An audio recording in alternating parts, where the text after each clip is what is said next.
Ada satu kesempatan yang luar biasa dari seseorang yang bisa ditemui oleh Sorot.co. Ini salah satu tokoh yang bikin penasaran karena kemampuan beliau dalam hal komunikasi, dan kebetulan beliau ini itu mencalonkan diri menjadi calon Bupati Kabupaten Gunung Kidul, Profesor Dr. Sutrisno Wibowo. Nah, kita bisa tanyakan membuat saya penasaran sebetulnya karena kemampuan komunikasi beliau yang sangat luar biasa, menonjol. Padahal beliau juga putra daerah Kabupaten Gunung Kidul dan layak menjadi Bupati Kabupaten Gunung Kidul di 2024-2029. Mari kita bersama tanyakan kepada beliau mengapa kemampuan beliau bisa melahirkan beberapa hal, termasuk juga calon wakil Bupati Kabupaten Gunung Kidul juga punya kemampuan yang sama kebetulan, Bapak Sumanto SE ini.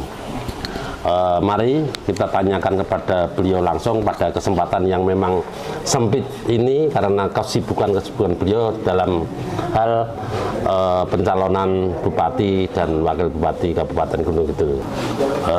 Terima kasih, selamat bertemu Pak Profesor Dr. Sutrisno Wibowo, calon Bupati Kabupaten Gunung Kidul nomor 02 ya Prof. Ya, terima kasih Mas Oon, kesempatan yang sangat baik bisa bertemu dengan wartawan senior Kabupaten Gunung Kidul. Sebetulnya gini Prof, jadi saya penasaran sekali karena memang pada kenyataannya Profesor Sutrisno Wibowo ini bersama Pak Sumanto itu punya kelebihan yang mungkin masyarakat belum tahu saja. Itu kelebihannya antara lain sebelum mencalonkan diri menjadi calon Bupati Kabupaten Gunung Kidul itu berhasil membawa UNY ke Gunung Kidul, kota atau kabupaten kelahiran Profesor Sutrisno Wibowo. Nah, ini tentu butuh kemampuan yang luar biasa komunikasi dengan berbagai pihak. Kemudian kalau nggak salah nilainya sampai hingga 400 miliar itu nilai aset daripada UNY yang ada di Gunung Kidul. Ini prestasi yang luar biasa. Jika nanti menjadi Bupati Gunung Kidul, itu tentu akan melahirkan ide-ide gagasan yang menjadi satu kenyataan, sehingga tentu saja jargon untuk Gunung Kidul maju ini akan terwujud. Nah, kiat-kiatnya apa Prof? Itu Prof. Baik, terima kasih Mas Oon. Ketika saya sebagai rektor membawa UNY Gunung Kidul, itu bukan hal yang mudah. Saya harus bisa mengkomunikasikan ke Senat Universitas, mengkomunikasikan ke pimpinan universitas bahwa perlunya peran perguruan tinggi untuk pembangunan masyarakat. Jadi poin penting konsep itu adalah peran perguruan tinggi untuk meningkatkan kesejahteraan masyarakat. Salah satunya melalui pendidikan. Karena itu kemudian jalan mudah, karena Ibu Bupati saat itu Ibu Batingah menyambut baik ide ini, dan pemerintah daerah menyediakan lahan khusus di Semanu luasnya 8,6 hektar untuk dibangun kampus UNY, dan alhamdulillah sekarang sudah tahun keempat, sudah mulai meluluskan, dan anak-anak kita yang kuliah di sana sudah sekitar 1.500 sampai 1.600-an. Mahasiswa sudah sekitar 3.500-an dari berbagai daerah. Sehingga Gunung Kidul itu cita-cita untuk menjadi satelit pendidikan itu sudah mulai terrealisasi. Nanti insya Allah berkembang terus. Nanti kita ajak perguruan tinggi lain. UPN sudah punya tanah di Semanu, itu kan tinggal menunggu waktu untuk membuka yang sama. Ya, Universitas Sarjana Wiyata, Taman Siswa punya tanah di Playen, kebetulan kampus saya sekarang. Nah, ini juga saya kira juga akan melakukan hal yang sama, dan nanti kita tawarkan juga perguruan tinggi lain di DIY untuk bersama-sama memiliki kelas atau perguruan tinggi kelas di Gunung Kidul. Ya, jadi ini bukan kelas jauh ya, tetapi memang universitas yang letaknya di berbagai daerah. Jadi kampus daerah. Ini jadi bukan jarak jauh, tapi kampus daerah karena dosennya itu ya dosen UNY yang mengajar di Gunung Kidul. Gitu. Oke Prof, Ya. ini realitas yang ada yang telah dilakukan oleh Profesor. Tetapi ketika nanti itu terrealisasi berhasil menjadi Bupati Kabupaten Gunung Kidul ini, bagaimana menerapkan itu dalam pembangunan sektor pendidikan di Kabupaten Gunung Kidul? Sering Profesor katakan bahwa IPM di Gunung Kidul itu terendah di DIY. Jadi bagaimana untuk membangun itu? Ya betul Mas On. Jadi kita cukup fantastis juga ketika saya membaca data rata-rata lama belajar Gunung Kidul itu hanya 7,31 alias SMP nggak lulus kan? Ya. Saya benar-benar ini keliru data. Apa memang kenyataannya seperti ini? Ini yang saya kira perlu riset lebih lanjut tentang kebenaran data. Tetapi lepas dari data itu, kita anggaplah data itu benar ya.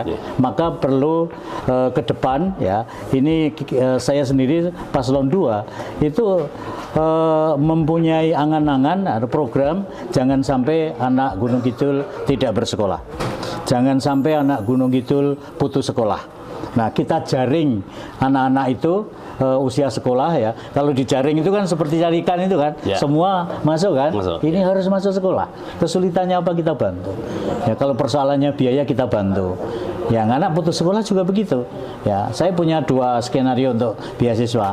Yang pertama adalah tentu Pemda beasiswa, yang kedua adalah dompet pendidikan. Kita himpun CSR dari perusahaan, kita himpun bantuan-bantuan tokoh-tokoh Gunung Kidul yang sudah berhasil untuk kita ketuk bagaimana membangun pendidikan di Gunung Kidul. Nah, dengan itu insya Allah saya percaya ya program ini akan bisa meningkatkan IPM yang baik, tidak hanya 731. Masa kita kalah dengan yang lain ya. Gitu Mas. Itu butuh kemampuan komunikasi yang luar biasa untuk ke berbagai pihak tentunya ya Prof. Ya betul. Ki Hajar Dewantoro itu kan 3 pusat pendidikan ya Mas. Ya. Di masyarakat, sekolah, di keluarga. Nah ini harus bergerak bersama. Kita harus bersama masyarakat supaya anak-anak semua sekolah, jangan putus sekolah, kita beri motivasi gitu. Jadi jangan sekolah bergerak sendiri. Jadi harus masyarakat kita ajak bersama-sama. Jadi insya Allah no putus sekolah, no tidak sekolah. Ini prinsip saya. Ini prinsip utama di bidang pendidikan. Ya. Kemudian yang kedua Prof, kondisi geografis Gunung Kidul tentu saja kita bisa melihat pada faktanya adalah air itu kita punya banyak. Ya. Cuma untuk mengangkat air dimanfaatkan untuk air minum, kemudian terutama sekarang ini karena air minum juga sudah bergerak maju, mulai dari Bribin dan lain sebagainya dari pemerintahan Bubatingah waktu itu. Kemudian ini kan PR-nya juga untuk air untuk pengairan, untuk pertanian, Prof. Nah ini bagaimana, Prof? Ya baik. Realisasi konkretnya. Ya. Air itu kan kita golongkan 2 ya, air minum dan air irigasi. Ya. Air minum sudah relatif cukup lah. Data saya sudah sekitar 80,85%-an lah. Itu sudah tercukupi. Ya. Tinggal sekitar 15. Ini yang memang daerahnya kesulitan. Nanti kita atasi dengan cara pipanisasi atau apa sehingga air itu mengalir di daerah itu. Yang 15% tadi. Kita harus 100%. Air itu adalah kebutuhan dasar. Nggak boleh kita mengesampingkan yang 15% tadi. Nah, jenis air kedua adalah untuk pertanian ya, irigasi ya. Nah, tadi Mas Awan sudah mengatakan bahwa air di dalam tanah itu luar biasa. Ya. Problemnya bagaimana mengangkat. Ya, nah kita punya teknologi namanya bor ya, yang sekitar 80 sampai 100 meter. Sebelum ditemukan teknologi yang lain, tentu ini kita pakai. Pak Prabowo sebelum jadi presiden, beliau sudah sangat memperhatikan masyarakat Gunung Kidul. Sudah 71 titik air untuk irigasi, ya, dan anggarannya Tidak main-main loh, Mas. Per titik itu 2 M-an loh. 2 M, Iya, per artinya titik. 70 lebih, Iya. 140 M ya. Iya, itu sekitar itu, bayangkan. Itu kan termasuk pipa, kemudian toren-toren yang besar-besar itu. Nah itu nanti akan kita lanjutkan. Dan itu mempercayakan kepada Pak Sumanto. Ya, betul. Pak Manto ini adalah koordinator untuk air dari Pak Prabowo. Dan nanti tentu akan berlanjut karena Pak Presiden kan ini seiring dengan kita didukung oleh partai-partai pemerintah. Kemudian jenis yang kedua, kita punya sungai Oyo, Mas. Punya sungai Oyo, punya sungai yang kecil-kecil itu. Cobalah kita bikin embung, kita bikin dam. Nah, sehingga air tersimpan, air naik, kemudian kita alirkan di tanah-tanah yang akan digunakan untuk pertanian. Dan kami, Kepasaran 02, itu akan mendirikan BUMD pangan supaya bisa mengendalikan harga, bisa memikirkan dari hulu sampai hilir, ya bagaimana pertanian mulai benih, mulai lahan sampai panennya, pasca panen itu kita pikirkan bersama, sehingga BUMD pangan itu menjadi penting, termasuk peternakannya itu menjadi penting, ya. Kemudian yang ketiga, Prof, sebagai seorang akademisi, bagaimana Anda menyeimbangkan antara pendekatan ilmiah ini dan pendekatan praktis dalam menjalankan pemerintahan? Ya, baik. Saya memadukan dua-duanya, Mas. Jadi karena saya itu akademisi, basis saya adalah data. Ya. Jadi jangan sekali-kali asumsi dipakai untuk pengambilan keputusan. Misalnya ya, Mas ya, data jalan rusak. Ya. Ini kan ada datanya. Nah, itu harus kita pakai untuk dasar membangun ke depan. Ya, ini saya baca data saya supaya kita fair ya. Ya. Bahwa jalan kabupaten itu 1136,66 km. Ya. Kemudian yang baik, kondisi baik itu 513,11 km, kira-kira 45%. Kondisi sedang 253,41, 22%. Kondisi rusak ringan 132 km. Kemudian kondisi rusak berat 237 km, 20,94%. Dan saya selama 2 tahun, karena wakil saya itu kan ahli jalan, insya Allah yang berat ini kita selesaikan 2 tahun. Saya berkomitmen menyelesaikan yang berat itu, kita prioritaskan selesai dulu. 2 tahun selesai yang berat-berat itu, ya. Dan ini akan membawa kesejahteraan. Jadi yang dimaksud kesejahteraan kan tidak hanya pangan, sandang ya, tetapi juga akses. Ekonomi akan mudah, kemudian kita di jalan juga tidak mengalami kesulitan. Gitu. Jadi inilah yang saya kira bagaimana bicara data, sekali lagi, bicara data, jangan asumsi. Tetapi kami juga akan percaya juga ketika masyarakat melapor atau apa, cuman kita cek. Jadi jangan begitu percaya. Betul. Jadi asumsi boleh, tapi kita cek gitu loh. Sehingga kita keputusan itu basisnya adalah data. Jangan asumsi, nanti salah. Jangan katanya. Ya. Nah, jadi ilmu katanya ini kita buang jauh-jauh. Kita cek. Katanya iya kita cek, datanya mana. Wong jebolan ini datanya berbeda dengan katanya, ya kita pakai ya data. Ya. Ya, ini prinsip, karena ini untuk melakukan kegiatan ke depan ini harus jelas, dan kita harus mendasarkan pada target itu. Sehingga tidak asumsi selesai ya target. Ini harus selesai sekian bulan, selesai sekian tahun. Kita harus target gitu. APBD Gunung Kidul itu sekitar 2 triliun. Ya. Itu untuk rebutan dinas dan lain sebagainya. Kemudian untuk jalan rusak tentu saja membutuhkan biaya. Tetapi Profesor Sutrisno kemarin sudah membuktikan ada masukan, misalnya aset UNY itu 400 miliar, kemudian kerjasama dengan Pak Prabowo kemudian melahirkan irigasi asetnya lebih dari 140 miliar. Nah, untuk APBD ini agar tidak berebut seperti itu, tentu Profesor ingin meningkatkan APBD 2 triliun ini menjadi entah berapa nanti rencananya. Nah, ini kan PR untuk kemampuan komunikasinya Profesor ini kan ditantang di situ. Artinya pendapatan asli daerah harus meningkat, kemudian komunikasi dengan provinsi dan pusat juga harus benar-benar serius dilakukan. Gimana, Prof? Ya, baik. Jadi yang anggaran dari pemerintah pusat kita harus komunikasi dengan baik-baik. Jadi apa yang akan menjadi program kita, ya kita komunikasi dengan baik-baik sehingga mendapatkan porsi anggaran sesuai dengan kebutuhan kita. Yang kedua PHD harus kita tingkatkan. PHD kita itu hanya 280 M loh Mas. Nah, Ya. nah, padahal kita punya potensi-potensi untuk kita kembangkan. Ya tadi pangan, pariwisata, peternakan, laut. ini harus termasuk laut ya. Ini harus menjadi sumber pendapatan daerah. Saya mentargetkan setiap tahun itu paling tidak naik 25% untuk PAD kita. Setiap tahun paling tidak.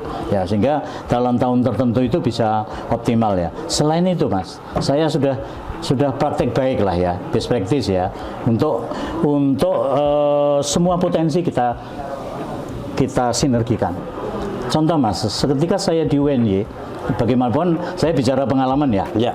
Kenapa UKT, SPP, UNY lebih rendah? Karena ya bangunan fisik, struktur itu kita bangun dari anggaran di luar mahasiswa. Anggaran mahasiswa hanya digunakan untuk operasional. Karena itu mungkin paling murah dunia itu di UNY itu. Tapi bisa lihat bangunannya bagus. Ya. Ya, kenapa? Karena harus bisa mensinergikan semua potensi, semua mitra untuk membangun. Itu mau saya terapkan di Gunung Kidul. Sehingga mari kita hadirkan mitra-mitra itu untuk bersama-sama membangun Gunung Kidul, dan APBD benar-benar kita gunakan untuk prioritas yang menyentuh rakyat. Sekali lagi, menyentuh rakyat. Kenapa saya punya program bangun dusun? Karena saya memikirkan rakyat. Saya memikirkan kesejahteraan rakyat. Ya, karena itu kita harus ada dana yang kita alirkan di sana. Ya. Jadi kalau ada, apakah dusun punya satker? Tidak begitu. DPR punya BKK, dia bisa membangun jalan dusun, ya. Sama kan? Jadi ini kewenangan bupati untuk menempatkan mana yang membutuhkan itu tanpa harus ada satker di dusun. Karena satkernya ya di Pemda, di kabupaten. Jadi jangan khawatir karena ini ada kadang-kadang nanti pelaksanaan anggarannya di dusun karena dusun punya jatah. Tidak begitu. Anggaran itu ya dilakukan sesuai dengan mekanisme anggaran yang ada. Tetapi landasnya objeknya adalah dusun, masyarakat. Sehingga saya menghimbau warga masyarakat itu mari kita memberdayakan diri kita membangun bersama-sama. Gitu Mas Son ya. Ini pertanyaan nomor 5 ini sudah terjawab Profesor. Oh. Jadi Anda dikenal memiliki kemampuan komunikasi yang baik dengan berbagai pihak termasuk pemerintah pusat. Bagaimana Anda memanfaatkan kemampuan ini untuk mendatangkan lebih banyak program pembangunan dari pusat ke Gunung Kidul? Ya, saya ulangi dasarnya program. Jadi kita jangan kemana-mana dengan tangan kosong Mas. Oh ya. Jadi Gunung Kidul mau apa? Mau membangun embung. Gunung Kidul mau apa? Memperluas jalan akses pariwisata.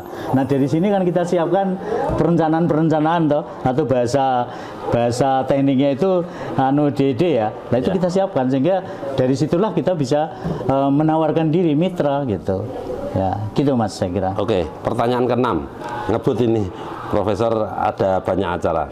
Banyak masyarakat Gunung Kidul yang masih mengandalkan sektor pertanian sebagai mata pencaharian utama. Apa strategi Anda untuk meningkatkan produktivitas pertanian dan kesejahteraan petani? Ya, terima kasih. Kita bangun dari hulu sampai hilir.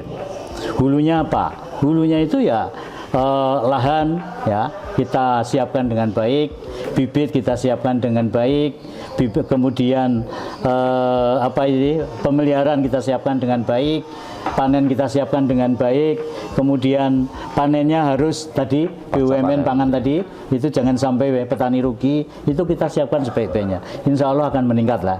Ya. Nah sekarang ini mohon maaf ya, terus terang ini saya ya kritik juga ya kepada bapak-bapak petani ya. Yang namanya ketela, itu sekarang itu sudah ada ketela yang panennya satu batang itu 25 kilo loh Mas, 20 sampai 25 kilo. Tetapi kadang-kadang petani kita itu banggale tahun lalu ditancap kayak meneh, lah mana akan meningkat. Harusnya ya saya kira Dinas Pertanian harus punya regulasi ini.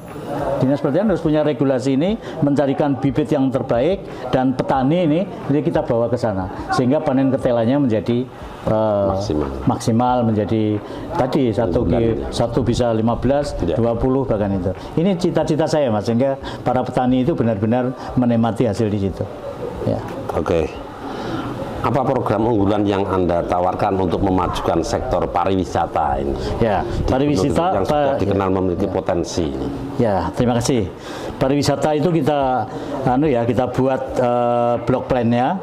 Jadi wilayah selatan, wilayah tengah, wilayah timur, wilayah barat, wilayah utara. Ini kita bikin blok plan-nya. Kemudian dari situ kita melakukan perencanaan, kita atur. Ya, rencana saya kita bangun rest area di Patok, di Parangtritis, di Jalan Sukoharjo, di Pacitan. Nah, kemudian bis masuk, itu harus masuk rest area dulu. Disitulah UMKM berkembang, toilet kita siapkan, masjid kita siapkan, dan anak-anak kita, adik-adik pemuda, kita latih menjadi pemandu wisata. Sehingga bis itu ketika wisata di Gunung Kidul, maka akan didampingi oleh para pemandu wisata. Ya. Dan rest area kita bangun. Jangan kemudian jalan-jalan sempit dimasuki bis. Jadi kita harus bangun rest area, nanti masuk lewat untuk yang tidak bisa sampai objek wisata langsung ya itu mesti rest area, kemudian ada settle-settle. Saya lihat sudah mulai ya settle-settle yang ada, kemudian tinggal kita kembangkan lagi. Jadi manajemennya kita atur, objeknya kita atur, lalu lintas kita atur gitu. Ya, SDM-nya kita atur. Gitu Mas. Kerjasama antara pemerintah dan swasta ini. Ya. Penting sekali ya Prof ya. Ya betul. Bagaimana kerjasama ini bisa meningkatkan pembangunan di Gunung Kidul secara pesat tentu saja. Ya, di awal saya sudah mengatakan kita perlunya mitra. Ya, tapi untuk ke mitra punya program dulu. Jadi kita mau seperti apa sih? Nah, kita buat program dulu. Kita cari mitra, kita tawarkan, ya kemudian tentu mitra kerjasama itu harus saling menguntungkan. Tidak boleh kemudian daerah terugikan, sementara investor lebih menguntungkan. Ini harus kita pikirkan baik-baik dan kita siapkan benar. Jadi proses itu harus kita siapkan. Jangan terlalu cepat ya, sehingga kasus-kasus yang lalu itu yang sudah publish akhirnya tidak jadi, karena kan tidak ada persiapan yang baik. Nah ini pelajaran yang berharga untuk ke depan, bagaimana kita membangun pariwisata itu harus tahapan-tahapannya jelas ya, dan kemana arahnya harus jelas. Ya. Mungkin beberapa belas tahun yang lalu sampai sekarang ini BUMD di Gunung Kidul itu baru 2 ya Prof? Ya. PDAM, kemudian BDG. Ya. Ada rencana untuk membangun BUMD yang beberapa tahun yang lalu sudah direncanakan, ada BUMD aneka usaha dan lain sebagainya Prof? Ada Mas, saya punya rencana 2. Jadi bersama Pak Manto, ya calon. Ini ditagih loh, karena yang kemarin Prof, ya. Yang kemarin itu ada janji juga untuk membuat BUMD, tetapi tampaknya tidak ada keberanian untuk itu. Besok selesai itu kita tagih juga loh. Ya siap. Ini bukan janji tapi program. Jadi sekali lagi bukan janji tapi program. Ya, BUMD pangan dan BUMD pariwisata. Inilah mudah-mudahan dari 2 BUMD ini bisa menaikkan PAD Mas Son. Ya. BUMD pariwisata tarik ulurnya luar biasa dengan orang-orang pemerintah Prof. Persoalannya keberanian. Persoalannya ini adalah untuk kesejahteraan masyarakat. Sudah, kalau kita mengatasnamakan kesejahteraan masyarakat, plannya kita atur dengan baik, tidak ada yang dirugikan, semua menguntungkan, insya Allah bisa. Persoalannya menurut saya komunikasi. Jadi kita harus bisa benar-benar memastikan ya bahwa BUMD pariwisata itu penting. Persoalan nanti disempurnakan ya sambil jalan. Lalu BUMD pangan, nanti pertanian, kemudian peternakan, ya, kemudian kebun. Ini saya kira potensi ya untuk kita bangun BUMD pangan. Sehingga maaf, petani ketika panen ya, itu kan harganya tidak optimal kan. Nah, dengan BUMD pangan maka akan mengatur mekanisme itu. Ya. Terakhir Prof, potensi laut itu juga menjadi janji bupati yang lalu yang kemudian tidak ada realisasinya, katakanlah seperti itu. Bagaimana untuk potensi laut dari mulai potensi-potensi yang kekayaan alam di lautan, pantai juga yang panjangnya 70 km lebih ya, 76 km lebih ini. Gimana Bro? Ya, visi Pak Gubernur kan selatan ini adalah potensi. Ya. Nah, sebagai kabupaten, sebagai kepanjang tanganan provinsi, saya kira saya setuju untuk mempercepat, untuk mendukung itu. Jadi potensi laut ini itu jangan hanya pariwisata, tapi potensi laut dari perikanan. Coba sekarang ikan-ikan kita itu keluar daerah, ya, itu mentah, coba. Kualitasnya juga tidak maksimal. Kualitasnya ya, sehingga ya itu kita tata. Mungkin ada pabrik atau pengalingan ikan, ya, kemudian ada pembinaan nelayan, ya, kemudian air itu kan bisa kita potensikan juga untuk pengairan kan, ya, seperti di daerah lain itu kan sudah mulai bagaimana air laut itu juga dimanfaatkan untuk kemanfaatan. Jadi sumber daya ini saya kira potensial. Saya setuju dengan jenengan dan Pak Gubernur jelas sudah punya visi itu, sehingga akan kita implementasikan secara baik. Oke, terima kasih Prof. Terima kasih. Sementara itu dulu. Untuk lain waktu kita akan banyak pertanyaan yang perlu digali dari ide dan gagasan Profesor Dr. Soetrisno Wibowo. Harapannya nanti betul-betul ketika berhasil menjadi Bupati Kabupaten Gunung Kidul mampu mensejahterakan rakyat Gunung Kidul, Prof. Baik, terima kasih Mas On. Yeah.